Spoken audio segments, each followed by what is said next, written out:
siya. Kanina, ano kami. Good evening mga supermom. Ito ang aming Kanina dinner. Alis ka dyan. Alis ka dyan. Ayan. Arroz caldong manok. Ayan. Sino ang may paboritong arroz caldo? Ayan guys. Malakit yan guys ang ginamit ko. Tapos, 2 kilong manok ang nakahalo. So, nagsawa na ako guys sa kakaluto kung ano-anong putahe. Wala akong maisip lutuin, kundi ginawa ko na lang arroz caldo. 3 in 1 to guys. Merienda, almusal, hapunan. Sabi mo Saan ka pa? bakit? Sabi mo totoo bakit? Bakit? Kasi wala kaming tanghalian kanina.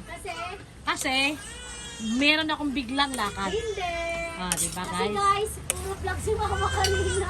Tapos, syempre, nag-update ako ng aking vlog. Galit kasi ano. Biglang may tawag, bigla akong umalis. Kaya walang lutong tanghalian.